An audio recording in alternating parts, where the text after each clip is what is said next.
शेतकरी बांधवांसाठी पुन्हा एकदा महत्त्वाची आणि आनंदाची बातमी समोर आलेली दिसून येत आहे मित्रांनो. बघा, शेतकऱ्यांसाठी मोठी बातमी आहे.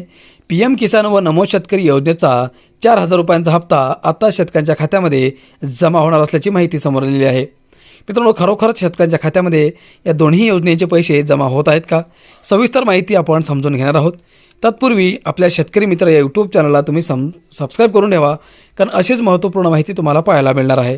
तर चला आजच्या व्हिडिओला आपण सुरुवात करूयात आणि ही माहिती जाणून घेऊयात. शेतकरी मित्रांनो, महाराष्ट्रातील शेतकऱ्यांसाठी नमो शेतकरी महासन्मान निधी आणि केंद्र सरकारच्या PM किसान योजनेच्या हप्त्याबाबत सध्या महत्त्वाची चर्चा सुरू आहे. तांत्रिक कारणांमुळे विलंब झालेला नमो शेतकरी योजनेचा 8वा हप्ता नक्की कधी मिळणार याबाबतची ताजी माहिती समोर आली आहे.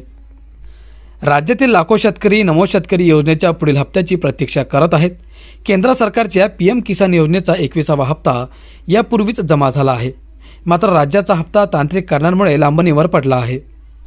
तुमचे पैसे तांत्रिक कारणांमुळे रखडू नयेत म्हणून खालील गोष्टींची खात्री करा. मित्रांनो, नमो शेतकरी योजनेचा रखडलेला हप्ता फेब्रुवारीच्या अखेरीस किंवा मार्चच्या सुरुवातीला येण्याचे दाट संकेत आहेत. यामुळे शेतकऱ्यांना शेतकी कामासाठी मोठा आर्थिक आधार मिळणार आहे.